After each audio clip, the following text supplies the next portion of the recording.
नमस्कार विद्यार्थी मित्रो, इयत्ता 11वी विषय मराठी भाग 3 नाटक आपल्या पाठ्यपुस्तकातील भाग 3 हा जो नाटक वाङ्मय प्रकार आहे, या नाटक वाङ्मय प्रकाराचा आपण या व्हिडिओमध्ये परिचय करून घेणार आहोत। नाटक या साहित्य प्रकाराचं सोप्या भाषेत स्पष्टीकरण करून देण्याचा या व्हिडिओमध्ये मी प्रयत्न केलेला आहे। चला तर मग आपण नाटक साहित्य प्रकार परिचय या व्हिडिओमध्ये आपण अभ्यासूया। नाटक या साहित्य प्रकाराचा परिचय व्हावा या हेतूने प्रस्तुत माहितीचा अभ्यास करावा।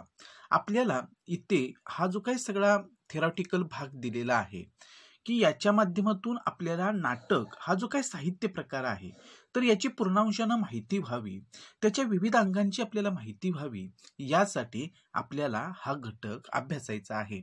दृकश्राव्य साहित्य प्रकार म्हणून नाटक या साहित्य प्रकाराचं वेगळेपण आहे।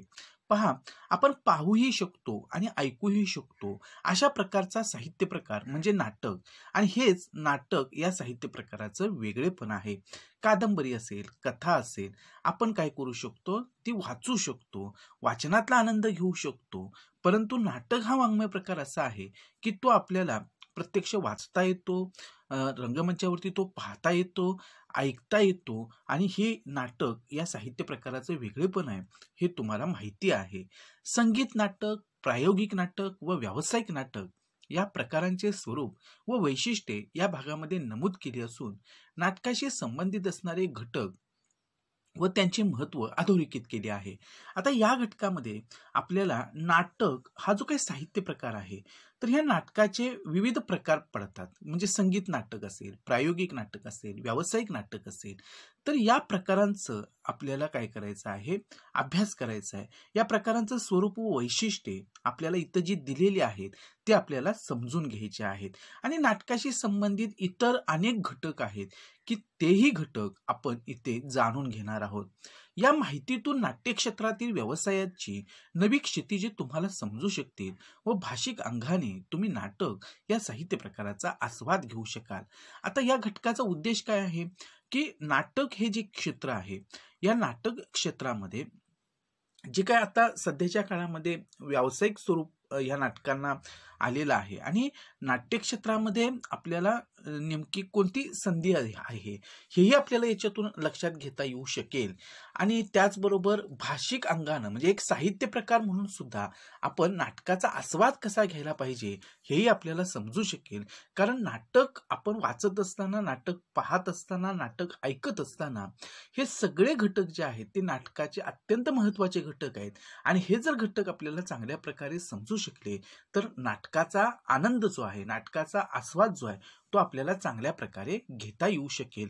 या हेतूने आपल्याला हा घटक अभ्यासायचा आहे, म्हणजे आपल्याला नाटक साहित्य प्रकार परिचय का अभ्यासायचा आहे हे तुमच्या आता लक्षात आलेलं असेल। विद्यार्थी मित्र हो, हा जो नाटक हा वाङ्मय प्रकार आहे आणि ही जी काही नाटकांची रंगभूमी आहे ती महाराष्ट्राला लाभलेली आहे, आणि फार पूर्वीपासून ही समृद्ध परंपरा जी आहे महाराष्ट्र जोपासतो आहे। नाटकाचं वेड हे महाराष्ट्रीयन माणसाला मुळातच आहे, आणि म्हणून आपण नाटक हा जो काही वेगळा प्रकार आहे, आपल्याला जो माहिती आहे आपण ते पाहतो, त्यातला आनंदही घेत असतो, फक्त आपल्याला त्याचा काय करायचा, हा तात्विक भाग जो आहे तर तो समजून घ्यायचा आहे। पहा, नाट्याभिन्न रुचेर्जनस्य बहुध्यात्मिकं समाराधनम इति महाकवी कालिदास। महाकवी कालिदासानं म्हटल्याप्रमाणे भिन्न भिन्न रुची असणाऱ्या लोकांचे एकाच वेळी समाधान करणारा नाटक हा एक श्रेष्ठ वाङ्मय प्रकार आहे। पहा, नाट्य भिन्न रुचेर्जनस्य म्हणजे वेगवेगळ्या लोकांना वेगवेगळ्या प्रकारची आवड असते, वेगवेगळ्या गोष्टी तुम्हाला पाहायच्या असतात, ऐकायच्या असतात, आणि मग अशा प्रकारे वेगवेगळी आवड असणाऱ्या सगळ्या लोकांसाठी त्यांचं सगळ्यांचं समाधान करू शकेल अशा पद्धतीचा जर वाङ्मय प्रकार कोणता असेल तर तो नाटक आहे। ज्याला जे हवं ते त्या नाटकामध्ये त्याला मिळू शकेल अशा पद्धतीनं नाटकाची रचना असते, आणि ललित साहित्याच्या प्रकारांमध्ये नाटक हा लोकप्रिय साहित्य प्रकार आहे। आणि जे ललित साहित्य आहे की जे माणसासाठी अत्यंत आवश्यक असं साहित्य आहे की त्याच्यातून मनोरंजनही होतं आणि आपल्याला एक ज्या प्रकारचा आनंद मिळत असतो, तर अशा ललित साहित्य प्रकारामध्ये नाटक हा लोकप्रिय साहित्य प्रकार आहे। कारण प्रत्येकाला नाटक वाचायलाही आवडतं, पाहायलाही आवडतं, आणि ऐकायलाही आवडतं. आणि अनेक प्रकारची जी नाटकं आहेत, तर ते आपण टीव्हीवरती पाहत असतो. अ, आपण जर मोठ्या शहरामध्ये राहत असू, तर तिथं नाट्यमंदिर असतात, तर तिथे जाऊन आपण नाटकाचा आस्वाद घेऊ शकतो. आणि अशा प्रकारे नाटक हे सगळ्यांना आवडतं. आपण जे ऐकलं, पाहिलं ते दुसऱ्याला सांगावं, ही माणसाची सहज प्रवृत्ती आहे. म्हणजे आपण जे ऐकलेलं आहे, पाहिलेलं आहे, तर ते सगळं दुसऱ्याला सांगावे, ही माणसाची खरंच एक स्वाभाविक वृत्ती असते. आणि प्रत्येक व्यक्तीला स्वतःला आलेला अनुभव, आनंद, दुःख हे सगळं सांगावंसं वाटतं. त्यातूनच साहित्याची निर्मिती होते. मुळातच साहित्याचा हेतू काय असतो, की आपल्याला जे अनुभव आलेले असतील, आपण जी काही सुखदुःख अनुभवलेली असतील, तर ते आपण इतरांना सांगावं. त्यातला जो काही आपला स्वतःचा दुःखाचा भाग असेल, आनंदाचा भाग असेल, तर तो इतरांपर्यंत पोहोचावा. आणि हे लिहिल्यानंतर आपल्यालाही आनंद मिळतो लिहिणाऱ्याला, आणि ज्यांना सांगायचं आहे त्यांना सुद्धा हे सगळं वाचल्यानंतर अरे हे आपलेच कुठेतरी अनुभव याच्यामध्ये मांडलेले आहेत, असं वाटत असतं. आणि या हेतूनच खऱ्या अर्थानं साहित्याची निर्मिती होत असते. मग ती कथा असू दे, कादंबरी असू दे, कविता असू दे, तशाच प्रकारे नाटक सुद्धा याच हेतूनं लिहिलं जातं. नाटक या साहित्य प्रकाराच्या माध्यमातून प्रेक्षकांशी जिवंत संवाद घडत असतो. आणि नाटक हा साहित्य प्रकार असा आहे की तिथं प्रत्यक्ष रंगमंचावरती हे नाटक सादर करून तिथं असणारे जे प्रेक्षक असतील तर त्यांच्याशी थेट संवाद घडवून आणण्याचं काम नाटक करत असतं. इतर साहित्य प्रकारांचा प्रत्यक्ष प्रेक्षकांशी संबंध येत नाही, पण नाटक या साहित्य प्रकाराचा मात्र प्रेक्षकांशी थेट संबंध येत असतो. लोकसंवाद आणि लोकरंजन या नाटकाच्या महत्वाच्या बाजू असतात. लोकांशी संवाद साधणं आणि त्याचबरोबर लोकांचं मनोरंजन करणं हा नाटकाचा महत्वाचा भाग असतो, नाटकाच्या महत्वाच्या बाजू असतात. तथापि लेखकाचा प्रतिपाद्य विषय लोकांपर्यंत पोहोचवणं हा त्यातील महत्वाचा भाग असतो. आणि अर्थातच लेखकाला जो विषय मांडायचा आहे, प्रतिपाद्य म्हणजेच काय, जो मांडायचा विषय आहे, तर तो सुद्धा त्या ठिकाणी लोकांपर्यंत पोहोचवायचा हा नाटकाचा महत्वाचा भाग असतो. म्हणजे एखादा विशिष्ट संदेश असेल, एखादा सामाजिक विषय असेल, सामाजिक समस्या असेल, तर ती लोकांपर्यंत पोहोचवायची, त्यातून लोकांमध्ये जाणीव जागृती करायची, हा सुद्धा भाग जो आहे तर तो नाटकाचा असतो. मराठी साहित्यातील नाटक या साहित्य प्रकाराचा विचार केला तर त्यातून बदलत गेलेल्या समाजाचं चित्रण झालेलं दिसतं. आणि आपण नाटकाचा एक सामाजिक अंगाने जरी अभ्यास केला तरी पूर्वीच्या काळामध्ये त्या नाटकामध्ये ज्या गोष्टी मांडलेल्या असतील, ज्या समाज जीवनावर आधारित ती नाटकं होती, आणि आत्ताच्या काळामध्ये असणारी सगळी नाटकं, आणि याच्यातून आपल्याला बदलत आलेला जो समाज आहे तर त्याचाही अभ्यास करता येतो. त्या समाजाचं चित्रण अर्थातच प्रतिबिंब सगळं जे आहे ते नाटकामध्ये पडत असतं, आणि या दृष्टीने सुद्धा आपण नाटक अभ्यासू शकतो. कोणत्याही समाजातील चालीरीती कालपरत्वे बदलत असल्या तरी माणसाचा स्वभाव, मानवी भावभावना या गेल्या अनेक वर्षे कायम राहिलेल्या आहेत. आता बदलत जाणं हा समाजाचा स्वाभाविक धर्म असतो, आणि त्या पद्धतीनं समाज बदलत असतो. कालची परिस्थिती आज राहत नाही. अगदी त्याच पद्धतीनं माणसांचा स्वभाव असेल, मानवी भावभावना असतील, तर त्या मात्र ह्या सगळ्या बदलणाऱ्या परिस्थितीमध्ये सुद्धा कायम असलेल्या आपल्याला दिसतात. त्या फारशा बदलत नाहीत. या मानवी भावभावना, स्वभाव यातील विविध छटांचं दर्शन नाटकांतून घडतं.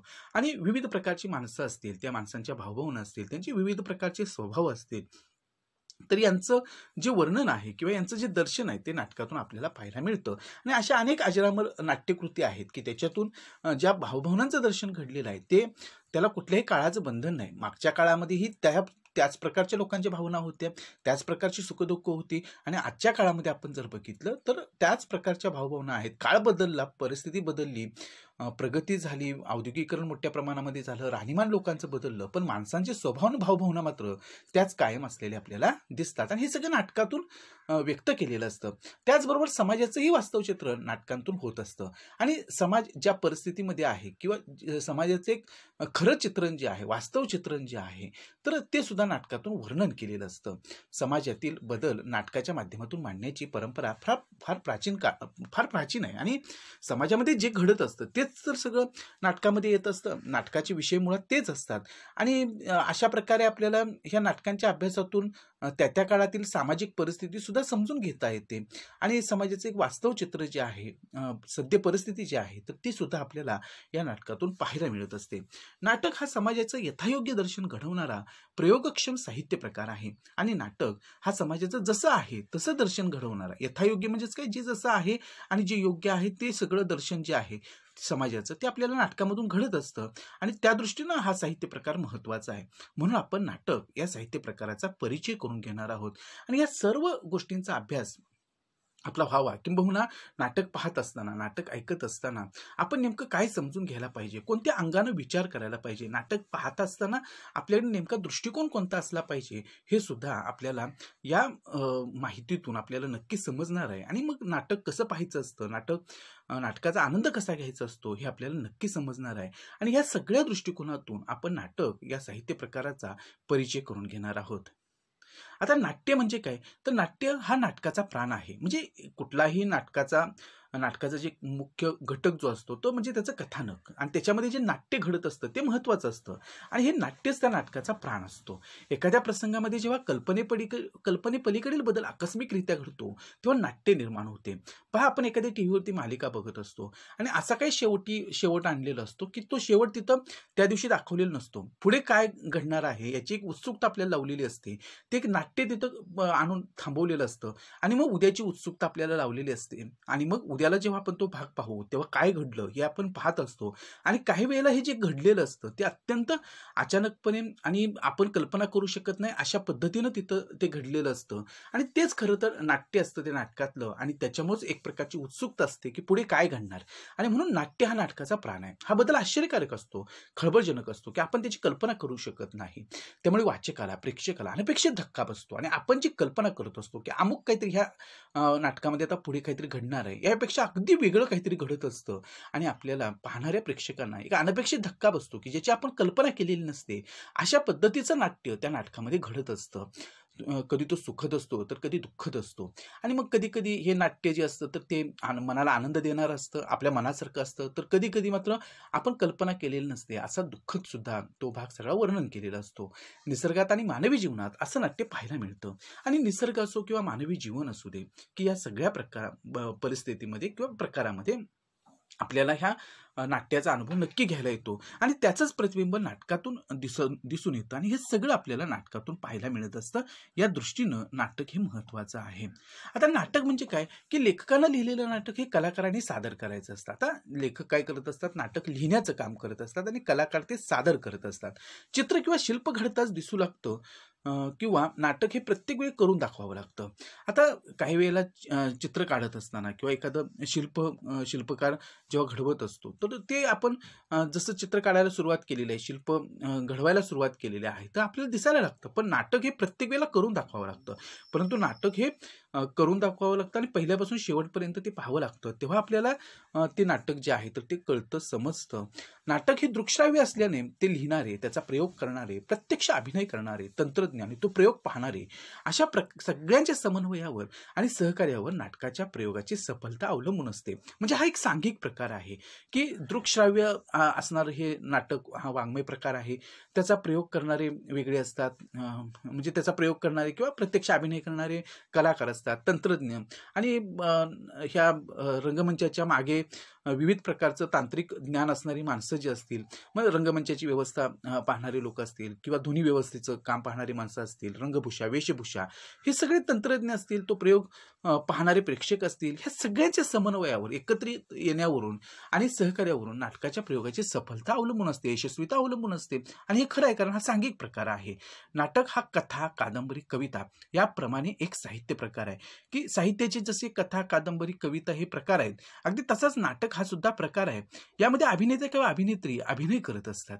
आणि इथे सुद्धा नाटकामध्ये काय घडत असतं की जे काही नाटक लिहिलेलं असेल त्याच्यामध्ये जी पात्र वर्णन केलेली असतील, त्या पात्रांचे स्वभाव जे असतील ते अभिनेता आणि अभिनेत्री काय करत असतात, अंगीकारत असतात, आणि तो अभिनयाच्या रूपानं रंगमंचावरती सादर करत असतात.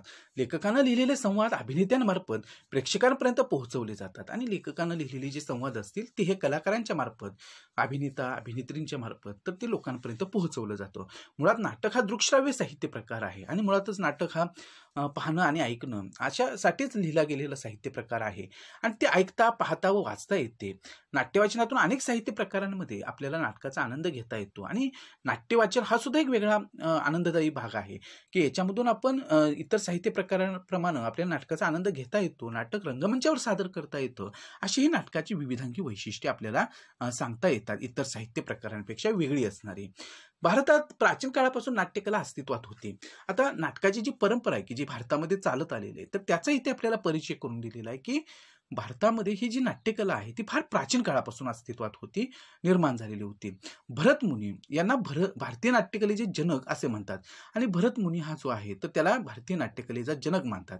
नाटकाविषयी सखोल माहिती करून देणारा नाट्यशास्त्र हा ग्रंथ त्यांनी लिहिला आणि नाटकाविषयीची एक लहानसहान तपशिलांशी माहिती देणारा नाट्यशास्त्र हा ग्रंथ जो आहे तो भरत मुनीने लिहिला आणि म्हणूनच त्या ठिकाणी एवढा सखोल अभ्यास जो आहे नाट्यशास्त्राचा प्राचीन काळामध्ये करणारा हा जो भरत मुनी आहे तर त्याला नाटकाचा जनक मानलं जातं. ते त्यासाठी त्यांच्यामध्ये नाटक हे मानवी जीवनात वेगवेगळ्या अवस्थांचे, घटनांचे, प्रसंगांचे, त्यातील वेगवेगळ्या भावभावनांचे, वृत्ती प्रवृत्तींचे व लोकव्यवहारांचे अनुकरण करणारे चित्रण आहे.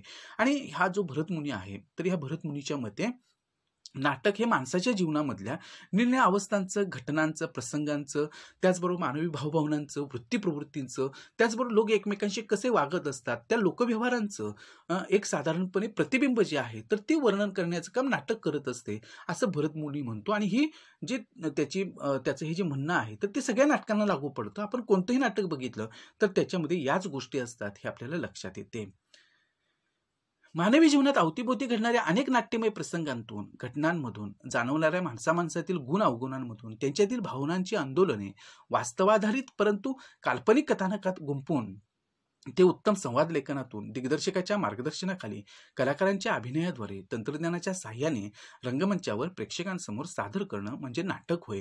आणि म्हणजे आपल्याला आता हे लक्षात आलेलं आहे की भरत मुनीने जी व्याख्या केली तर त्याच्यानुसार आपल्याला ह्या मानवी जीवनामध्ये घडणारे अनेक नाट्यमय प्रसंग असतात, घटना असतात, तर त्याच्यातून माणसांचे गुण अवगुण असतील, मनातल्या भावभावना असतील आणि प्रसंग जो काही घडलेला असतील तर तो थोडासा काल्पनिक पद्धतीनं गुंफून उत्तम असं संवाद लेखन असेल तर ते नाटककार करत असतो. दिग्दर्शक छान पद्धतीनं त्याची मांडणी करत असतो. रंगमंचावर कसं सादर करायचं हे दिग्दर्शक ठरवतो. कलाकार आपल्या उत्तम अभिनयाद्वारे ती सगळं नाटक जे असेल तर ते प्रेक्षकांपर्यंत पोहोचवतात. तंत्रज्ञ काय करत असतात की रंगमंचावरती साधारणपणे कशा पद्धतीनं ते नाटक यायला पाहिजे आणि कुठल्या तांत्रिक बाजू तिथं महत्त्वाच्या आहेत की जो परिणाम साधला जाईल त्या नाटकातून, तर हे सगळं पाहत असतात आणि अशा पद्धतीने हे नाटक सादर होत असतं. आणि अशा प्रकारे सगळ्यांच्या एकत्रीकरणातून हे नाटक जे असतं तर ते रंगमंचावरती यशस्वी होत असतं. आता आपण नाटकाची व्याख्या इथं आणखीन काय काय केलेली त्या पाहूया.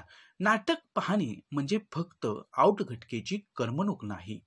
कधी हसवणारा, सुखावणारा, कधी रडवणारा, दुखावणारा, कधी अंगावर धावणारा, कधी सारं मन सोलवटणारा, कधी बेभान करणारा, कधी आपल्याच मनाचा तळ धुंडाळणारा असा हा नाटकाचा खेळ. किती सुंदर वर्णन केलेलं आहे पहा की नाटक म्हणजे फक्त आउटघटकेची करमणूक नाही की क्षणभराची करमणूक करून घेण्यासाठी नाटक तयार केलेलं नसतं. हे नाटक कधी हसवत असतं, कधी सुखावत असतं, कधी रडवतही असतं आणि कधी दुखावतही असतं. कधी अंगावर धावणारा, कधी सारं मन सोलवटणारा आणि कधी कधी तिथले प्रसंग जे असतात ते आपल्या मनापर्यंत अंतःकरणाचा वेध घेण्याचं काम करत असतात. आणि कधी कधी आपल्याला आपलं भान विसरून लावणारे प्रसंग त्या नाटकामध्ये असतात आणि कधी कधी आपल्याच मनाचा तळ आपल्याला धुंडाळायला, शोधायला लावणारं हे नाटक असतं. आणि असा हा नाटकाचा खेळ रंगमंचावरती सादर होत असतो. नाटक हा लेखक, दिग्दर्शक, कलाकार, तंत्रज्ञ यांच्या साहाय्याने रंगभूमीवर सादर होणारा आणि त्याचप्रमाणे नाट्यगृहात समूहाने एकत्रितरित्या आस्वाद घेता येईल असाच कला प्रकार आहे. नाटक हे जीवनाचं चित्र असतं आणि ते कलाकारांच्या माध्यमातून सादर केले जाते. डोळ्यांनी पाहायचं आणि कानांनी ऐकायचं म्हणून ही दृकश्राव्य कला आहे. नाटक हे सांघिक कार्य आहे आणि अशा प्रकारे सगळे जण एकत्र येतात. मग त्याच्यामध्ये नाटककार असेल, दिग्दर्शक असेल, कलाकार असतील, तंत्रज्ञ असतील आणि हे सगळे जण अगदी एकमेकांशी एकरूप होतात आणि नाटक हे तिथं सादर केलं जातं. आणि नाटक हे सांघिक कार्य आहे आणि सगळ्यांच्या एकत्रीकरणातूनच हे नाटक जे असतं तर ते सगळ्यांच्या समोर येत असतं. आता नाट्यसंहितेचे स्वरूप, जे नाटककार नाटक लिहितो त्याची जी संहिता असते तर त्या संहितेचं जे स्वरूप आहे ते आपण समजून घेऊया. नाटकात महत्त्वाची असते ती संहिता, कारण ह्या संहितेवरतीच नाटक अवलंबून असतं. ते नाटक जे सादर करायचं आहे तर ते सगळं संहितेवरती आधारित असतं आणि म्हणून नाटककार जी नाटकाची संहिता तयार करतो ती फार महत्त्वाची आहे. नाट्यसंहिता जितकी परिपूर्ण, दर्जेदार तितकंच नाटकाचं यश खात्रीलायक. आणि नाटक जितकं परिपूर्ण पद्धतीनं, दर्जेदार पद्धतीनं लिहिलं जाईल तितकं त्या नाटकाचं यश जे आहे तर ते निश्चितपणानं असणार आहे आणि खात्रीलायकरित्या त्या नाटकाला यश मिळणार आहे. शब्द आणि कथानक जितके सशक्त आणि शब्द कथानक जितकं सशक्त असेल आणि आशयाला पूरक असेल तितकं नाटक उंचीवर जाणार आणि तितकं नाटक जे असेल तर ते एका ठराविक उंचीवरती जाणार आहे हे निश्चित.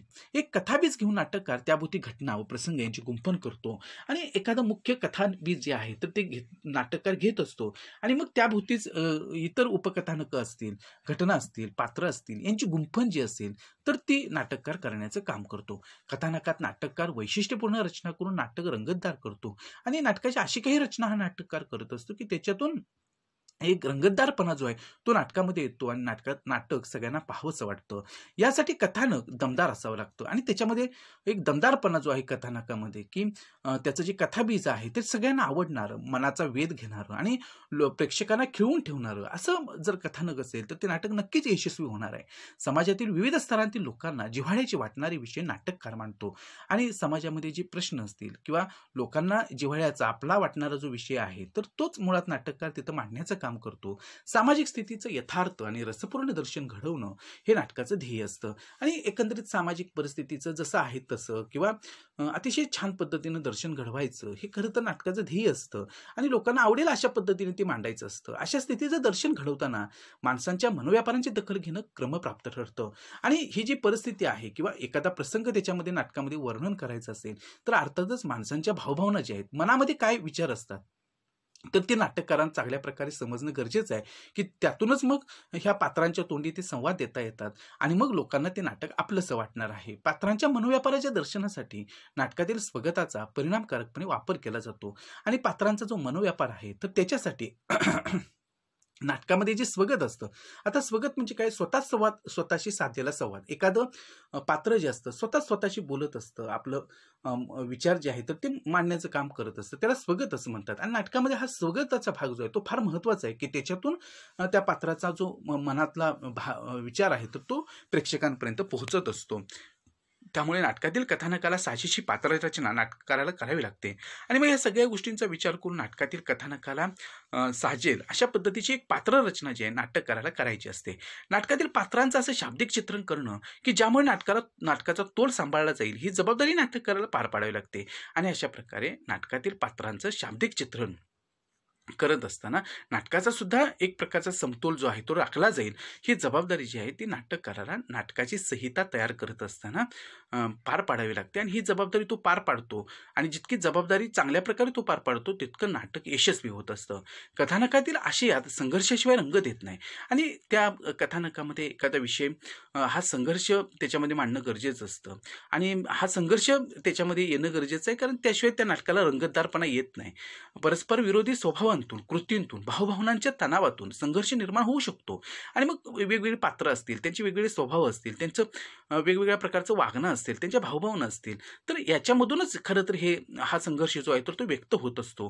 भूमिकांच्या परस्पर नात्यांतील संघर्ष, भूमिका व परिस्थिती यांतील संघर्ष यामुळे नाटक परिणामकारकरीत्या वाटतं आणि अशा पद्धतीनं जी पात्र असतात त्या पात्रांची एकमेकांशी असणारं जे नातं असेल तर त्या नात्यांमधून संघर्ष असेल, त्यांच्या भूमिका असतील, त्यांची परिस्थिती असेल, यामुळं हे नाटक जे आहे तर ते अधिक परिणामकारक ठरत असतं आणि त्या नाटकाविषयी एक उत्सुकता जी आहे तर ती प्रेक्षकांच्या मनामध्ये निर्माण होत असते. या दृष्टीने नाटकाची संहिता महत्त्वाची आहे. त्याचबरोबर नाटकातील सर्वात महत्त्वाचा घटक म्हणजे संवाद, म्हणजे पात्रांच्या तोंडी जे संवाद द्यायचे आहेत ते फार महत्त्वाचे असतात. खटकेबाज, चुरचुरीत, नर्मविनोदी संवाद नाटकाची रंगत वाढवतात आणि खटकेबाज, चुरचुरीत, नर्मविरोधी म्हणजे विनोदाची पेरणी करणारे अशा पद्धतीची हे वेगवेगळी पात्र जे असतात त्या पात्रांच्या तोंडी हे संवाद नाटककाराला घालावे लागतात आणि त्याच्यातून रंजकताही वाढते आणि नाटकाचा जो विषय आहे तर तो सुद्धा परिणामकारकरित्या मांडता येतो आणि म्हणून नाटककाराला सगळ्यात जास्त कोणती बाजू संहितेमध्ये सांभाळावी लागत असेल तर ती संवाद.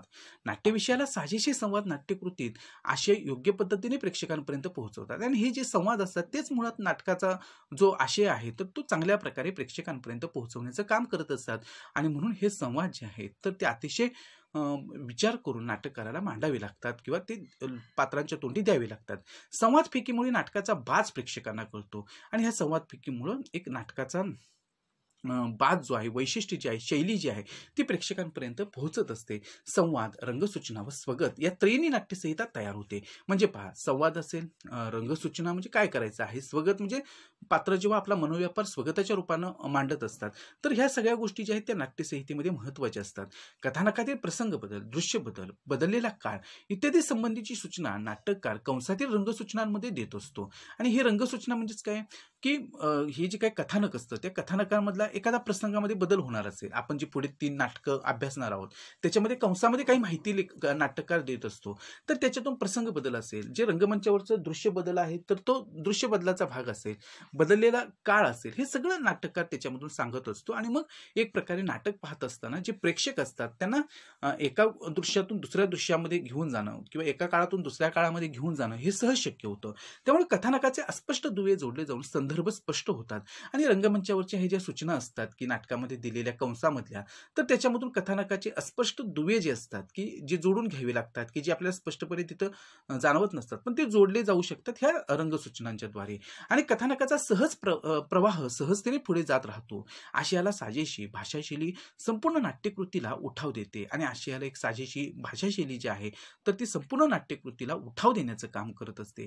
त्यातील भाषिक सौंदर्य एकूण नाटकाला एक उंची देते. आणि ह्यातलं जे भाषिक सौंदर्य आहे तर ते सुद्धा या एकूणच नाटकाला एक वेगळी उंची देण्याचं काम, एक चांगल्या प्रकारचं एका उंचीवरती घेऊन जाण्याचं किंवा त्याला दर्जा प्राप्त करून देण्याचं काम जे आहे तर ह्या सगळ्या गोष्टी करत असतात. आणि म्हणून नाटकाची संहिता जी नाटककार तयार करतो ती अतिशय छान प्रकारे व्यवस्थितरित्या तयार करणं हे फार गरजेचं असतं. आणि त्यावरतीच सगळं नाटक अवलंबून असतं.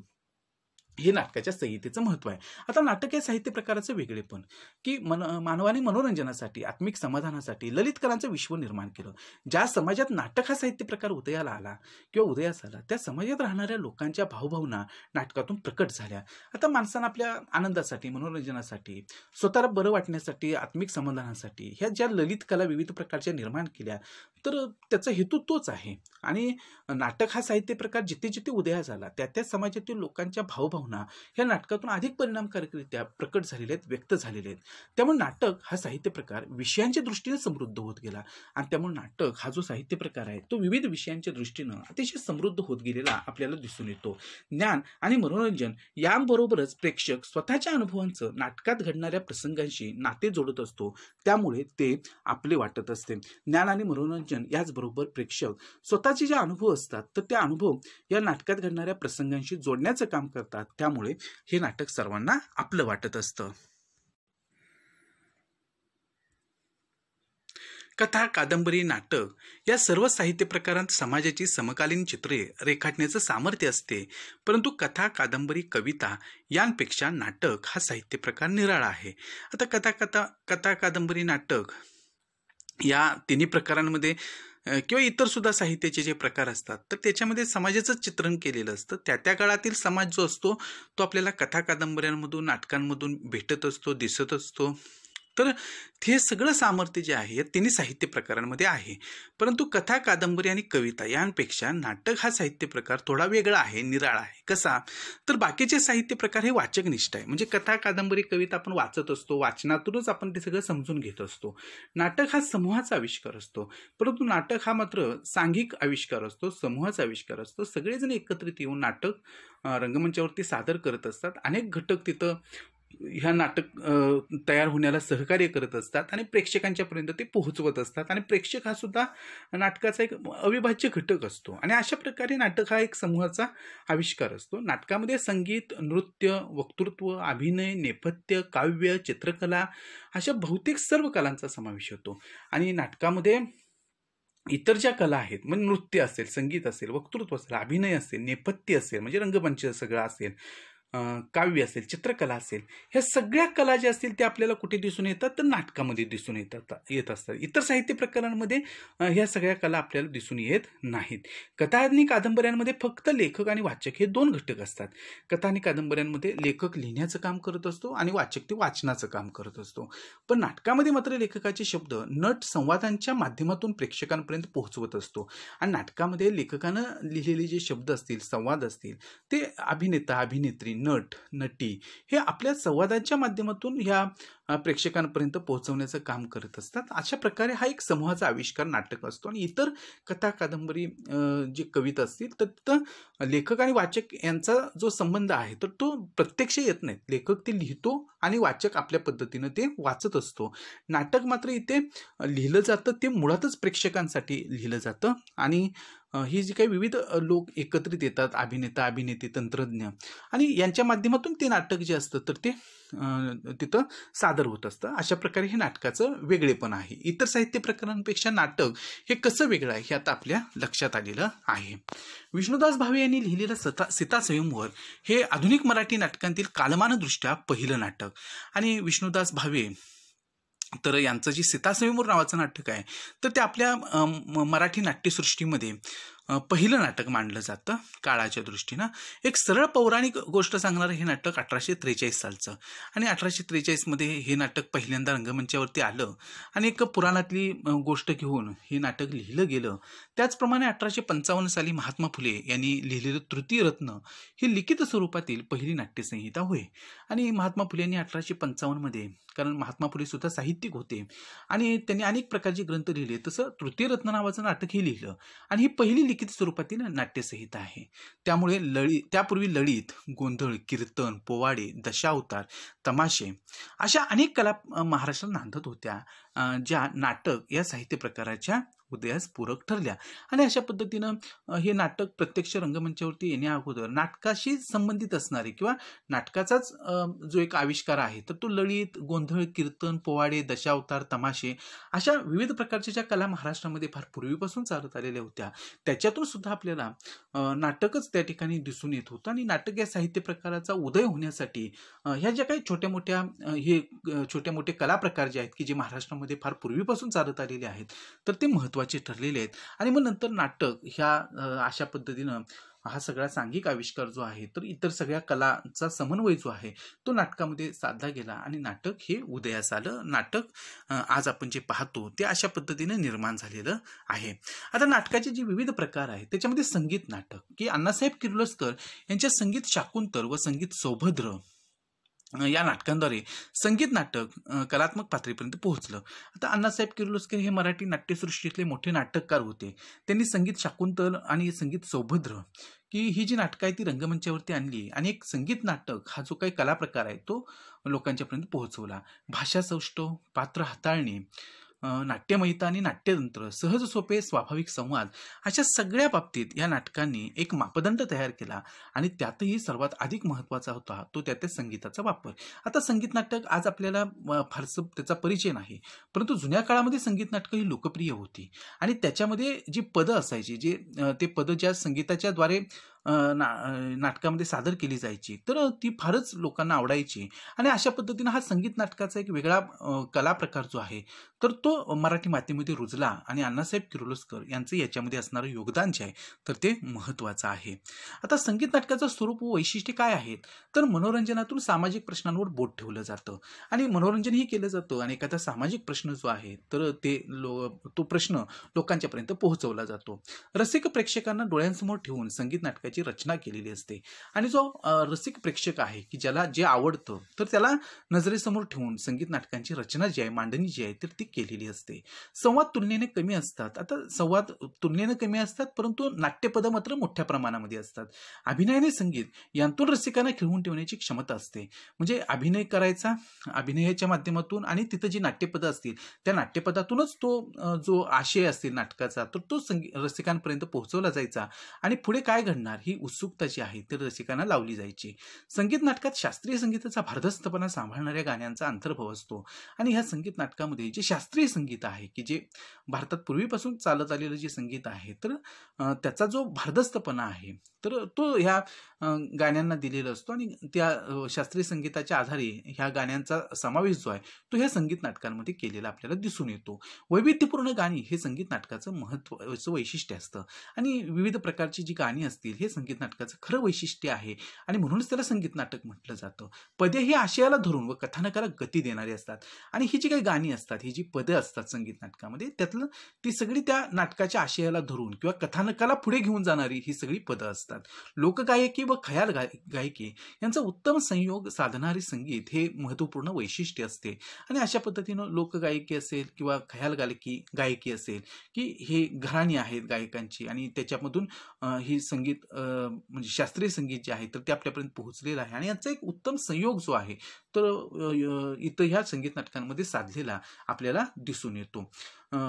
गायकाला साथ संगत करणाऱ्या कलावंतांचाही यात मोठा वाटा असतो आणि ह्या गायकाला साथ संगत करणारे जे कलावंत असतात इतर जे संगीत कलावंत असतील तर ते सगळ्यांचा वाटा खूप मोठा असतो, मोलाचा असतो. आजही मराठी नाटकांच्या इतिहासातील एक वैशिष्ट्यपूर्ण भाग म्हणून संगीत नाटक राष्ट्रीय पातळीवर ओळखले जाते आणि मराठी नाटकांचा जो इतिहास आहे त्याचा एक वैशिष्ट्यपूर्ण भाग म्हणून संगीत नाटकं जी आहेत ती राष्ट्रीय पातळीवरती आजही ओळखली जातात. आपण कट्यार काळजात घुसली हे जे नाटक सध्याच्या काळामध्ये चित्रपटाच्या रूपाने आपल्यापर्यंत पोहोचलेला आहे तर तो संगीत नाटकाचाच एक भाग आहे आणि त्याच्यामध्ये मग आपल्याला कशा प्रकारे ती कथानक असतात किंवा कसं सादर व्हायचं तर हे आपल्याला चांगल्या प्रकारे लक्षात आलेलं असेल. 1911 सालच्या सुमारास कृष्णाजी प्रभाकर खाडीलकर यांनी लिहिलेलं संगीत मानापमान हे नाटक खूप लोकप्रिय ठरलं. बालगंधर्व यांच्या विनंतीवरून गोविंदराव टेंबे यांनी संगीत मानापमान या नाटकाला काय केलेलं आहे की संगीत दिलं व ते प्रचंड लोकप्रिय झालं आणि बालगंधर्व हे स्त्रीपात्र रंगवणारं जुन्या काळातलं संगीत नाटकातलं मोठं व्यक्तिमत्व होतं आणि त्यांच्या विनंतीवरून गोविंदराव टेंबे की त्यावेळचे हे नाटककार आहे की त्यांनी संगीत मानापमान ह्या नाटकाला काय केलेलं आहे संगीत दिलं आणि प्रचंड ते लोकप्रिय झालं. म्हणजे हे गोविंदराव टेंबे जे संगीतकार होते तर त्यांनी हे संगीत दिलेलं आहे. यातून संगीत नाटकात संगीत दिग्दर्शक ही संकल्पना उदयाला आली आणि संगीत देणारा सुद्धा एक व्यक्ती असते किंवा तो समूह जो आहे संगीत देणारा किंवा वेगवेगळ्या प्रकारची वाद्य वाजवणारा तर त्यांच्यामध्ये मेळ घालणारा हा जो दिग्दर्शक आहे की त्यांना योग्य दिशा देणारा जो दिग्दर्शक आहे तर संगीत दिग्दर्शक ही जी संकल्पना आहे ती तेव्हापासून उदयाला आली. संगीत नाटकांमुळे खयाल गायकीची लोकप्रियता वाढली. त्या काळातील किर्लोस्कर नाटक मंडळी असतील, बळवंत नाटक मंडळी, बालगंधर्व नाटक मंडळी या व अशा नाटक मंडळींनी संगीत नाटक समृद्ध केले आणि त्यावेळच्या ज्या नाटक कंपन्या होत्या तर त्याच्यामध्ये किर्लोस्कर नाटक मंडळी, बळवंत नाटक मंडळी, बालगंधर्व नाटक मंडळी आणि इतर अनेक नाटक मंडळी असतील की त्यांनी हे संगीत नाटक जे आहे तर ते खऱ्या अर्थानं समृद्ध केलं, एका वेगळ्या उंचीवरती नेऊन पोहोचवलं. बालगंधर्व, दीनानाथ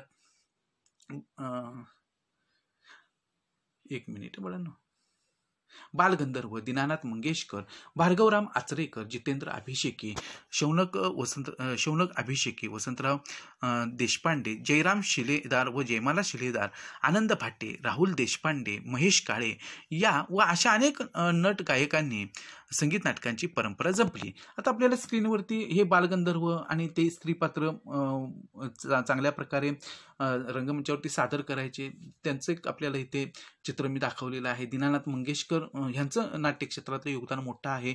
ते अगदी आजच्या काळामधल्या महेश काळेंपर्यंत हा सगळा प्रवास येऊन पोहोचतो आणि ह्या सगळ्या नटगायकांनी काय केलेलं आहे की ही संगीत नाटकांची परंपरा जी आहे तर ती अतिशय समृद्ध केलेली आपल्याला दिसून येते. नाटक रंगभूमीवर सादर होण्याच्या अगदी प्रारंभीच्या काळात अंधश्रद्धा, रूढी, परंपरा यांसारखे सामाजिक अडसर होते. आता हे सामाजिक अडसर फार पूर्वीपासून आहेत, आजही आहेत. अंधश्रद्धा, प्रथा, परंपरा, रूढी तर हे सामाजिक अडसर आहेत. तत्कालीन सामाजिक वातावरण पोषक नसल्यामुळे नाटकात काम करण्यासाठी स्त्रिया तयार नसतात आणि त्यावेळच्या समाजाचा जो दृष्टिकोन आहे तर त्यानुसार स्त्रियांनी नाटकामध्ये काम करणं कमी पणाचं मानलं जात होतं. त्यामुळे स्त्रिया नाटकामध्ये काम करायच्या नाहीत आणि त्या तयार नसायच्या. नाटकातील सर्व स्त्री व्यक्तिरेखा या पुरुष पात्राद्वारे साकारल्या जात असत आणि नाटकातील ह्या सगळ्या स्त्री व्यक्तिरेखा ज्या आहेत आणि ह्या पुरुष पात्रांद्वारेच ह्या स्त्री व्यक्तिरेखा ज्या आहेत तर त्या साकारल्या जात होत्या.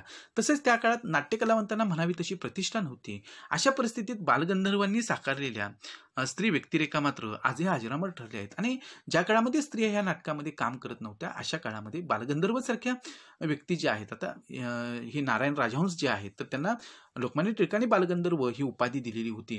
तर ह्या बालगंधर्वांनी त्या काळामध्ये ह्या जे काही स्त्री व्यक्तिरेखा साकारल्या तर त्या आजही अजरामर ठरलेल्या आहेत आणि आपण आजच्या काळामध्ये ह्या बालगंधर्वांच्या वरती जो चित्रपट आहे तर त्याच्यामध्ये सुबोध भावेंनी जी केलेली भूमिका आहे ह्या बालगंधर्वांची तर त्यावरून तुम्हाला हे लक्षात आलेलं असेल की त्यावेळची परिस्थिती काय होती आणि बालगंधर्वांनी ह्या स्त्री व्यक्तिरेखा साकारून एक प्रकारे ह्या संगीत नाटकाला अजरामर कसं केलेलं आहे हे आपल्याला लक्षात आलेलं आहे.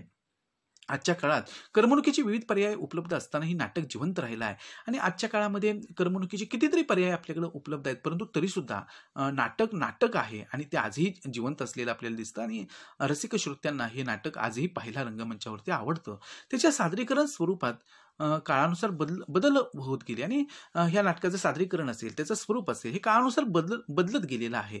रात्र चालणारी संगीत नाटके आणि पूर्वीच्या काळामध्ये जी संगीत नाटकं होती तर ती खूप मोठी नाटकं असायची, अगदी रात्रभर ती चालायची आणि त्या नाटकाशी तादात्म्य पावणारे प्रेक्षक हे चित्र आता बदलले असले तरी नाट्यरसिकांची संख्या आजही लक्षणीय आहे आणि ह्या नाटकाशी एकरूप पावणारे जे प्रेक्षक आहेत तर ह्या सगळ्या गोष्टी आज जरी बदललेल्या असल्या तरी नाट्यरसिकांची संख्या जी आहे, नाटक पाहणाऱ्यांची जी संख्या आहे आजही ती मोठ्या प्रमाणामध्ये असलेली आपल्याला दिसून येते आणि यावरून नाटकावर प्रेम करणारा नाट्यवेडा माणूस जो आहे तर तो काळाच्या ओघामध्ये बदललेला नाही. किती मनोरंजनाची साधनं आली तरी नाटकाला मात्र आपलं मानणारा हा नाट्यवेडे जे प्रेक्षक आहेत तर ते आजही आपल्याला दिसून येतात आणि म्हणूनच नाटक आजही जिवंत राहिलेलं आपल्याला दिसून येतं. आता प्रायोगिक नाटक, संगीत नाटकानंतर प्रायोगिक नाटक हा प्रकार आपण अभ्यासूया. जागतिकीकरणाच्या रेट्यात काळ बदलला, प्रसारमाध्यमांचा पगडा वाढला आणि जागतिकीकरणाच्या ह्या काळामध्ये मोठ्या प्रमाणामध्ये काळ झपाट्याने बदलत चाललेला आहे. प्रसारमाध्यमांचा प्रभाव जो आहे तो लोकांच्यावरती वाढत चाललेला आहे. फुरसतीचा वेळ कमी झाला आहे आणि मोकळा वेळ जो आहे तर तो लोकांचा फार कमी झाला. करमणुकीचे अनेक पर्याय उपलब्ध झाले. हातामध्ये आपल्या मोबाईल आहे आणि आपल्याला माहिती आहे आता करमणूक आपल्याला जर करूनच घ्यायची असेल, आपल्याला आपलं कुठल्याही कला आपल्याला बघायची असेल तर आपल्या छोट्या मोबाईलवरती आपण पाहू शकतो आणि हे सगळे पर्याय आपल्याकडे आहेत. आर्थिकदृष्ट्या या नाटकांचा प्रयोग करणं तुलनेनं खर्चिक झाले आणि नाटक हा सांघिक कला प्रकार आहे आणि अनेक लोक त्याच्यामध्ये काम करत असतात आणि त्यामुळे नाटकाचा खर्चही आवाढव्य असतो आणि त्यामुळं नाट्यप्रयोग करणं हे तुलनेनं खर्चिक कामं झालेलं आहे. त्यानं तिकिटाचे दरही सर्वसामान्य लोकांना परवडण्याचे झाले आणि शहरांमध्ये आपण जर बघितलं तर 400, 500, 600 रुपये असे तिकिटाचे दर असतात नाटकांचे आणि सर्वसामान्य लोकांना अर्थातच ते परवडणारे दर नाहीत, परंतु त्याला इलाजही नसतो कारण नाटकाचा खर्च मोठा असतो आणि त्यामुळे ही तिकिटाची दर सुद्धा सामान्य माणसाच्या आवाक्याच्या बाहेरचे असतात. या व यांसारख्या अनेक कारणांमुळे संगीत नाटक मागे पडत गेले व प्रायोगिक आणि व्यावसायिक नाटकांची सुरुवात झाली आणि अशा प्रकारे मग ही जी काही संगीत नाटकं आहेत ती ह्या सगळ्या कारणांमुळे मागे पडत गेली आणि प्रायोगिक आणि व्यावसायिक नाटकं जी आहेत की प्रायोगिक नाटक कशाला म्हणायचं, व्यावसायिक नाटकं कशाला म्हणायचं हे आपण समजून घेणार आहोत. तर यांना सुरुवात झाली. प्रायोगिक नाटकाचा मुख्य हेतू नाटकाचा विषय आणि सादरीकरण यात प्रयोग करणे हा असतो आणि प्रायोगिक नाटक याच्यामध्येच अर्थ लपलेला आहे की प्रयोग करणं वेगवेगळ्या विषयांचा, सादरीकरणाचा. प्रायोगिक नाटकं ही व्यावसायिकरित्या केली जाऊ शकतात आणि ही प्रायोगिक नाटकं सुद्धा व्यावसायिकरित्या म्हणजे व्यवसाय करण्याच्या हेतूनं ही केली जातात. मनाशी काही हेतू धरून आशयात व अभिव्यक्तीत प्रयोग करत राहणं प्रायोगिक नाटकात अपेक्षित असतं आणि मनामध्ये काही हेतू असतात की त्यातून काय आपल्याला साध्य करायचं आहे तर त्याप्रमाणे आशयामध्ये नाटकाच्या आणि ते सादरीकरणामध्ये जाणीवपूर्वक काही प्रयोग जे असतात तर ते वेगळे केलेले असतात आणि म्हणून ही जी प्रायोगिक नाटकं असतात तर ती संगीत नाटकं आणि व्यावसायिक नाटकं यांच्यापेक्षा वेगळी असतात. नाट्य वाङ्मयात 1960 नंतर प्रायोगिकता आली असं मानलं जातं आणि 1960 नंतर हा प्रायोगिक नाटकांचा कालखंड जो आहे तर तो सुरू झाला असं म्हटलं जातं. आता हे प्रायोगिक नाटकांचं स्वरूप व वैशिष्ट्ये काय आहेत तर नाटकाची विशिष्ट चौकट मोडण्याचा प्रयत्न प्रायोगिक नाटकात केला जातो की आतापर्यंत जी संगीत नाटकं असतील की त्यांची एक विशिष्ट चौकट होती, कथानकाची असेल, संगीताची असेल, पदांची असेल, तर ती सगळी चौकट जी असेल तर ती मोडून एक वेगळा प्रयोग जो आहे तर तो प्रायोगिक नाटकामध्ये केला जाऊ लागला. आकृतीबंधात नाविन्य असते म्हणजे ढोबळमानानं नाटकाचा जो साचा असतो तर त्याच्यामध्ये सुद्धा काही बदल जे असतात ते प्रायोगिक नाटकामध्ये केलेले असतात. आशय व अभिव्यक्तीत स्वातंत्र्य घेतलं जातं म्हणजे नाटकाचा आशय असेल ते मांडण्याचं किंवा त्याच्यामध्ये जे विचार मांडले जातात त्याच्या बाबतीमध्ये स्वातंत्र्य असतं. स्थळ, काळ, रचना, नेपथ्य, अभिनय, तंत्र यात जाणीवपूर्वक बदल घडवलेला असतो की नाटकाचे जे महत्त्वाचे घटक असतात की स्थळ असेल, काळ असेल, रचना असतील, नेपथ्य म्हणजे रंगमंचाची व्यवस्था असेल, अभिनय असतील, तंत्र असेल, ह्या सगळ्या गोष्टींमध्ये सुद्धा बदल केलेला असतो. नाट्यपीस, नाट्यविषय, आशय व रचना तसेच नाट्यप्रयोग, नेपथ्य यांमध्ये पारंपरिक नाटकापेक्षा काहीसे वेगळेपण प्रायोगिक नाटकात असतं. प्रायोगिक नाटकात प्रतिकात्मकता, अपरिचित सूचकता यांचा खुबीने वापर केलेला आढळून येतो आणि ही जी प्रायोगिक नाटकं असतात त्याच्यात काही विशिष्ट प्रतीकांच्या माध्यमातून काही सूचकता त्या नाटकातून व्यक्त केलेली असते आणि ह्या सगळ्या गोष्टींचा अतिशय कौशल्याने उपयोग त्या नाटकामध्ये केलेला असतो. भाषिक प्रयोग केले जातात, काही शब्दांचे प्रयोग असतील, भाषेचा उपयोग असेल, योग्य प्रकारे त्याच्यामध्ये करून एक वेगळ्या प्रकारे ते नाटक बनवलं जातं. घटना सहज व नैसर्गिक राखण्याचा प्रयत्न केला जातो आणि अतिशय सहज आणि नॅचरल, नैसर्गिक ज्याला आपण म्हणतो त्या पद्धतीनं हे प्रयोग केले जातात. या नाटकांमधील संवादाची भाषा बरेचदा बोलीभाषेसारखी असते. म्हणजे लिखित स्वरूपाच्या भाषेऐवजी बोलीभाषेचा उपयोग जो आहे की जी नेहमी व्यवहारामध्ये वापरली जाते, तर त्याचा वापर जो आहे तो या नाटकामध्ये केला जातो. प्रायोगिक नाटकात आशयानुरूप येणाऱ्या प्रसंगांवर भर दिलेला असतो. प्रायोगिक नाटकात आपल्याला वाटणारे आपल्या पद्धतीनं मांडायचं धाडस असतं आणि नाटककार किंवा कलावंत जे असतात ते त्यांना जे वाटतं, ज्या पद्धतीनं तो विषय तिथं पोहोचवायचा आहे लोकांच्यापर्यंत, त्या पद्धतीनं ते आपल्या नाटकाची मांडणी करत असतात. यालाच आपण प्रायोगिक रंगभूमी असं म्हणत असतो.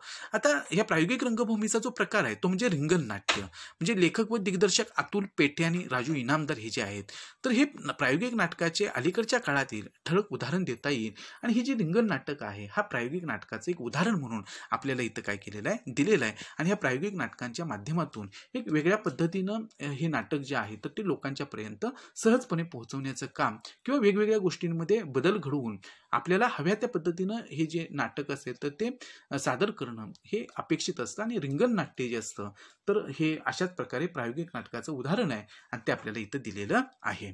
आता व्यावसायिक नाटक हा आपण नाटकाचा प्रकार समजून घेऊ की 19व्या शतकात मराठी रंगभूमी लोकाश्रयावर उभी राहिली आणि 19व्या शतकामध्ये ही मराठी रंगभूमी लोकांनी खऱ्या अर्थानं त्यांना आवडत होती आणि लोकाश्रय मोठ्या प्रमाणामध्ये ह्या कलावंतांना होता. काही अपवाद वगळता अन्य भारतीय भाषांमध्ये व्यावसायिक रंगभूमी नाही आणि काही अपवाद जर वगळले तर भारतातल्या इतर भाषांमध्ये ही व्यावसायिक रंगभूमी आपल्याला दिसून येत नाही की जी मराठीमध्ये दिसून येते. व्यावसायिक मराठी रंगभूमीला शतकाहून अधिक काळची परंपरा आहे आणि ह्या व्यावसायिक रंगभूमीला अगदी 100 वर्षांहून अधिक काळची परंपरा जी आहे तर ती आपल्या मराठी रंगभूमीला लाभलेली आहे. लोकरंजन व लोकप्रबोधन या दोन्ही स्तरांवर मराठी रंगभूमी नाटक या साहित्य प्रकाराच्या माध्यमातून प्रगल्भ होत आहे. आणि लोकरंजन असेल, लोकांचं प्रबोधन असेल, या दोन्ही स्तरांवरती ही मराठी रंगभूमी जी आहे तर ती नाटक या साहित्य प्रकाराच्या माध्यमातून प्रगल्भ होताना आपल्याला काय होते आहे, दिसते आहे. केवळ व्यावसायिक हेतूने लिहिलं जातं व तोच हेतू समोर ठेवून त्याचा नाट्यप्रयोग केला जातो. प्रेक्षकांना आवडेल ते व तसं देण्याचा प्रयत्न व्यावसायिक नाटकातून केला जातो. समाजातील ज्वलंत समस्या घेऊन वेगवेगळे विषय हाताळून अनेक व्यावसायिक नाटकांची निर्मिती झाली आणि अशा पद्धतीने जे व्यावसायिक नाटक असतं तर ते थोडंसं वेगळ्या पद्धतीनं सादर केलेलं असतं की प्रेक्षकांना जे आवडतं ते आणि त्याच प्रकारे देण्याचा प्रयत्न हा व्यावसायिक नाटकातून केला जातो. कारण त्याशिवाय प्रेक्षक नाटक पाहायला येणार नाहीत आणि म्हणून प्रेक्षकांच्या आवडीचा विचार करून व्यावसायिक नाटक सादर केलं जातं. आणि समाजातील ज्या ज्वलंत समस्या असतात, वेगवेगळे विषय असतात तर ते व्यावसायिक नाटकांमधून हाताळले जातात आणि हे व्यावसायिक नाटक रंगमंचावरती येतं. हे व्यावसायिक नाटकाची काही स्वरूप व वैशिष्ट्य असतं तर व्यावसायिक नाटकाच्या माध्यमातून सामाजिक समस्या मांडल्या जातात. समाजातलेच विषय ह्या सामाजिक व्यावसायिक नाटकांमधून मांडलेले असतात. व्यावसायिक नाटकांचं स्वरूप मुख्यतः बोधपर व मनोरंजनपर असते आणि एक विशिष्ट बोध असेल, लोकांचं मनोरंजन करणं असेल, हा व्यावसायिक नाटकांचा मुख्य हेतू असतो. गंभीर विषयावरील नाटक पाहताना सुद्धा प्रेक्षकांच्या मनावरचा ताण कमी व्हावा याची काळजी व्यावसायिक रंगभूमी घेते. आता विषय गंभीर जरी असला, दुःखद जरी असला तरी विनोदाची पेरणी त्याच्यामध्ये अधूनमधून केलेली असते. तशा प्रकारच्या पात्रांची रचना त्याच्यामध्ये असते आणि लोकांच्या मनावरचा ताण जो आहे, प्रेक्षकांच्या मनावरचा ताण जो आहे तर तो कमी करणं आणि लोकांना वेगवेगळ्या प्रकारच्या आवडीनिवडी असणाऱ्या लोकांच्या मनाचा नेमका वेध जो आहे तर लोकांच्या आवडीनिवडीचा विचार करून हे मांडणी जी असते त्या गंभीर विषयाची ती सहजरित्या ह्या व्यावसायिक रंगभूमीवरती केलेली आपल्याला दिसून येते. नाटक आणि प्रेक्षक यांच्यात एक नातं निर्माण होतं आणि नाटक आणि हे जे प्रेक्षक असतात तर त्यांच्यामध्ये सुद्धा एक नातं जे आहे ते ह्या व्यावसायिक रंगभूमीतून निर्माण झालेलं असतं. व्यावसायिक नाटकांचा भर कौटुंबिक, सामाजिक, पौराणिक आणि ऐतिहासिक अशा विषयांवर असतो आणि व्यावसायिक नाटकांचे जे विषय असतात ते कौटुंबिक असतात, सामाजिक, पौराणिक, ऐतिहासिक अशा विविध विषयांवरती ही नाटकं असतात. प्रेक्षकांच्या अभिरुचीनुसार व्यावसायिक नाटकांची मांडणी केली जाते. आता कौटुंबिक विषय असेल, सगळं कुटुंबासहित लोक पाहत असतात. ऐतिहासिक नाटक असेल तर इतिहासाची आवड असणारे, इतिहासातल्या घटनांवर प्रेम करणारे जे लोक असतात ते मोठ्या प्रमाणामध्ये ह्या नाटकांना येत असतात. अशा पद्धतीनं प्रेक्षकांची जी अभिरुची असेल, आवड निवड जी असेल त्याच्यानुसार ही व्यावसायिक नाटकं जी असतात तर ती लिहिली जातात, सादर केली जातात. विनोद, उपहास, श्लेष, आता हे अलंकार आहे, श्लेष हा अलंकार आहे, शाब्दिक कोट्या आणि शब्दांचे एक वैशिष्ट्यपूर्ण उपयोग जे असतात ते ह्याच्यामध्ये केलेले असतात. याद्वारे प्रेक्षकांचं मनोरंजन होईल असे संवाद व्यावसायिक नाटकात असतात. व्यावसायिक नाटकाच्या निर्मितीमागे बोधरंजन व प्रेक्षकानुनय, आता बोधरंजन आणि ह्या गोष्टींचा वरती उल्लेख आलेलाच आहे आणि प्रेक्षकांना जे आवडतं त्याचा समावेश जो असेल तो व्यावसायिक नाटकामध्ये केलेला असतो आणि ह्या प्रेरणा असतात व्यावसायिक नाटकांच्या आणि त्याचबरोबर प्राधान्याने व्यावसायिक हेतू असतात आणि अर्थातच त्या ठिकाणी ह्या नाटकांचा मुख्य हेतू सुद्धा व्यवसाय करणं असतं आणि त्याच्यातून ते नाटक जे असतं तर ते सादर केलं जातं. आता आपण ऑल दी बेस्ट म्हणजे लेखक व दिग्दर्शक देवेंद्र पेम हे आहेत आणि या नाटकात गंभीर विषयाची मांडणी विनोदी अंगाने केल्यामुळं व्यावसायिकदृष्ट्या हे नाटक यशस्वी ठरलं. आता ऑल दी बेस्टची रचना जी असते तर ती फार वेगळ्या प्रकारची आहे आणि ह्याच्यामध्ये जे कलावंत आहेत अगदी भरत जाधव असतील किंवा संजय नार्वेकर असतील, केदार शिंदे असतील की यांसारखे जे कलावंत आहेत तर त्यांनी खऱ्या अर्थानं हे नाटक सगळ्यांनी एकत्रित येऊन अतिशय छान प्रकारे ह्या नाटकाचे प्रयोग झाले आणि सर्वाधिक काळ आणि अगदी 2-3 पिढ्यांना आवडणारं हे जे नाटक आहे तर ते खऱ्या अर्थानं सादर झालं आणि आजही या नाटकाचं प्रयोग जे असतात तर ते अधूनमधून सगळीकडे होत असतात. विष्णुदास भावे यांनी 1843 साली सीता स्वयंवर नाटकाचा प्रयोग केला. मराठीतील श्रेष्ठ संगीत नाटककार अण्णासाहेब किर्लोस्कर यांनी या नाट्य परंपरेला गती दिली आणि एकंदरीत ह्या नाटक परंपरेचा इतिहास जो आहे तो इथं दिलेला आहे. कालपरिवर्तनाला सामोरे जात ती परंपरा अखंडपणे चालू राहिली. मराठीतील काही प्रमुख नाटककार व त्यांच्या काही नाट्यकृतींची नावं खालीलप्रमाणे आहेत. गोविंद बल्लाळ देवल, संगीत शारदा, संगीत संशय कल्लोळ, श्रीपाद कृष्ण कोल्हटकर, वीरतनय, मूकनायक, कृष्णाजी प्रभाकर खाडीलकर, किचकवध, भाऊबंदकी, राम गणेश गडकरी, प्रेमसन्यास, भाऊबंधन, एकच प्याला, विदा सावरकर, संगीत संन्यास्त खडक, संगीत उत्तर क्रिया, प्रख्यात्रय, साष्टांग नमस्कार, मोरूची मावशी, वसंत कानेटकर, रायगडाला जेव्हा जाग येते, इथे ओशाळला मृत्यू, वि.वा. शिरवाडकर, नटसम्राट, वीज म्हणाली धरतीला, पु ल देशपांडे, सुंदर मी होणार, ती फुलराणी, विजय तेंडुलकर, घाशीराम कोतवाल, सखाराम बाइंडर, दत्ता भगत, वाटा पळवाटा, खेडिया, प्रेमानंद गजवी, किरवंत, छावणी, जयवंत दळवी, महासागर, बॅरिस्टर, इरावती कर्णे, गाशा, बाळकडू, मनस्विनी, लता, रवींद्र, अमर फोटो स्टुडिओ, अलविदा इत्यादी इत्यादी अशा पद्धतीनं ह्या अजरामर कलाकृती ज्या असतील तर त्या मराठीमध्ये निर्माण झाल्या. आजही चांगल्या दर्जाची नाटकं जी आहेत ती रंगभूमीवरती सुरू असतात आणि या नाटकांचा आस्वाद आपण नक्की घ्यायला पाहिजे. इतकी सुंदर नाट्य परंपरा जी आहे तर मराठी रंगभूमीला लाभलेली आहे.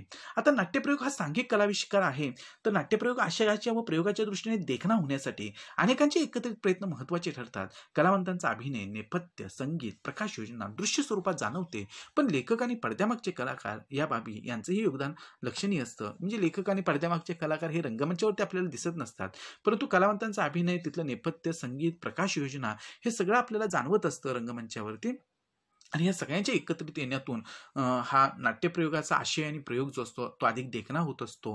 तर त्याविषयी आपण आता काय करणार आहोत, जाणून घेणार आहोत. दिग्दर्शक. नाट्यप्रयोगात दिग्दर्शकाचं महत्त्व अनन्यसाधारण आहे. नाटकाचा तंत्राच्या बाजूने व कलात्मक बाजूने दोन्ही पातळींवर दिग्दर्शकाने केलेला एकात्मिक विचार महत्त्वाचा ठरतो. म्हणजे हा दिग्दर्शक जो असतो तो सर्वात प्रथम नाटक पहिल्यांदा अभ्यासतो आणि नाटकामध्ये जे घडतं ते सगळं कसं रंगमंचावरती सादर होईल हे सगळं पाहण्याचं काम जे असेल तर सर्वप्रथम कुणी केलेलं असेल तर ते दिग्दर्शकानं केलेलं असतं आणि मग हा दिग्दर्शक ज्या पद्धतीनं हे नाटक रंगमंचावरती आणण्यासाठी प्रयत्न करत असतो किंवा ज्या एकरूपतेनं सगळ्यांची मोठ बांधण्याचा प्रयत्न करत असतो ते फार महत्त्वाचं असतं.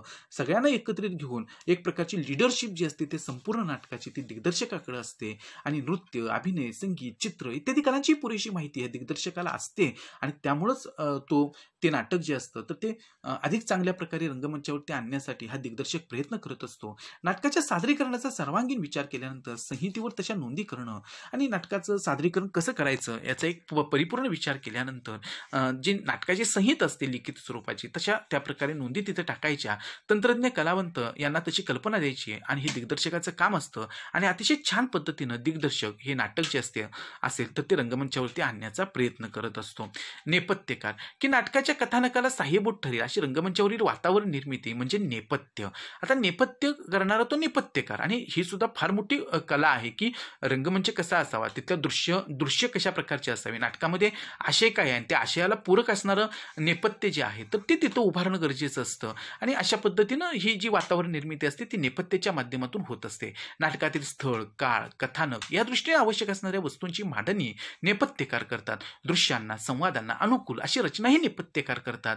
दृश्यांना योग्य असे पडदे, कथानकातील स्थळ काळाला सुसंगत ठरतील अशा वस्तू नटांचा कपडेपट, विग्ज, झालरी, प्रकाश योजना व पोषक संगीत इत्यादी सर्व घटकांचा समावेश नेपथ्यात असतो. आणि अशा पद्धतीने हे जे नेपथ्य असतं ते जितकं आकर्षक असेल आणि कथानकाला पूरक असेल तितकं त्या ठिकाणी ते नाटक, त्या नाटकामधली जी वातावरण निर्मिती जी आहे तर ती प्रभावीपणे प्रेक्षकांपर्यंत जाऊन पोहोचत असते. आणि म्हणून हा जो नेपथ्यकार आहे तर तो सुद्धा नाटकामध्ये महत्त्वाचा असतो. आता प्रकाश योजना, रंगभूमीवरती प्रकाश योजनेसाठी निरनिराळी साधने वापरली जातात.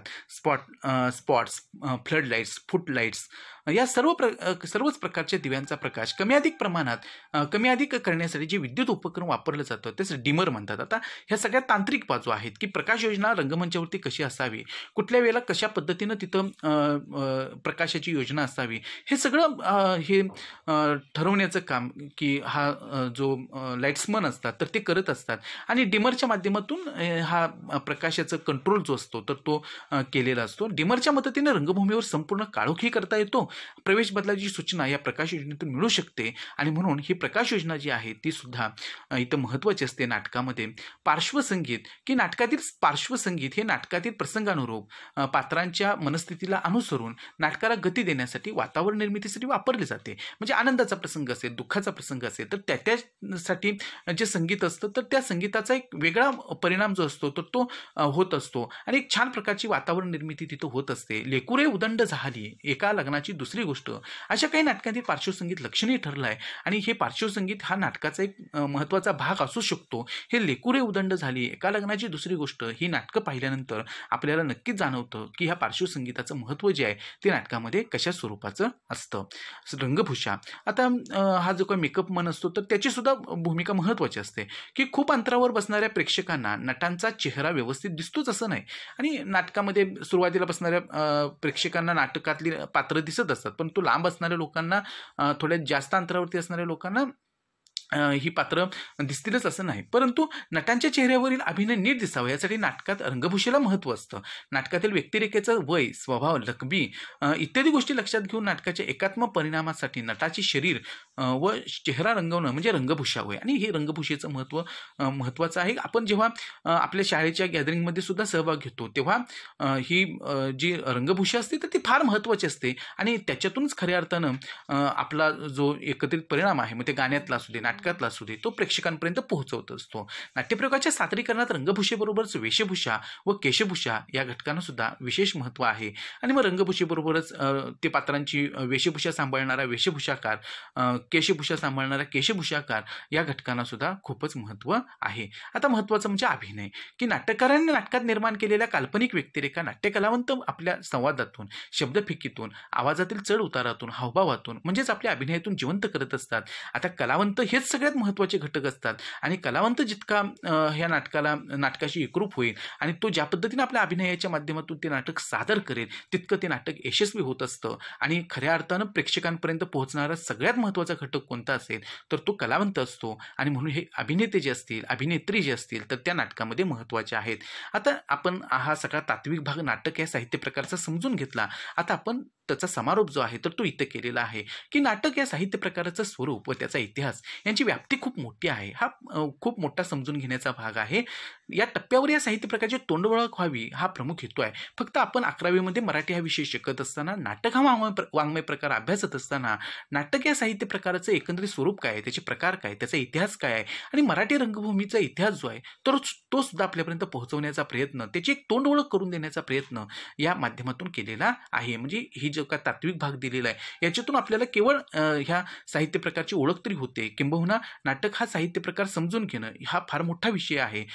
त्याची व्याप्ती खूप मोठी आहे, परंतु तोंड ओळख का होईना पण इथं आपल्याला आता झालेली आहे. नाटक जेव्हा आपण फक्त प्रेक्षक या नात्याने बघतो तेव्हा नाटकामागील यंत्रणांची जाणीव आपल्याला होतेच असं नाही. आपण फक्त नाट्यप्रयोगाचा आस्वाद घेतो. एक दृकश्राव्य साहित्य प्रकार म्हणून नाटक या घटकाचा अभ्यास केल्यावर आपण अधिक समजपूर्वक, विविधांगी दृष्टिकोनातून अधिक सजगपणे नाट्यप्रयोगाचा आस्वाद आणि आनंद घेऊ शकू. आणि अशा पद्धतीनं नाटकाचा एक प्रेक्षक म्हणून आस्वाद घेत असताना आपल्याला नाटक या साहित्य प्रकाराचा हा करून दिलेला परिचय जो आहे तर तो नक्की त्या ठिकाणी उपयुक्त ठरणार आहे आणि नाटकाचा आनंद कसा घ्यावा, आस्वाद कसा घ्यावा हे आपल्याला नक्की याच्यातून समजलेलं असेल. आणि हाच हेतू आहे की आपण नाटक या कलाप्रकाराकडे कसं पाहिलं पाहिजे, नाटक कसं समजून घेतलं पाहिजे, नाटकाचा आनंद आपण कसा घेतला पाहिजे, हे सगळं आपल्याला आता या माध्यमातून किंवा ह्या नाटक या साहित्य प्रकाराचा परिचय करून घेतल्यानंतर नक्की लक्षात आलेलं असेल. विद्यार्थी मित्र हो, हा नाटक साहित्य प्रकारचा परिचय या व्हिडिओमधून तुमच्यापर्यंत पोहोचवण्याचा हा प्रयत्न होता.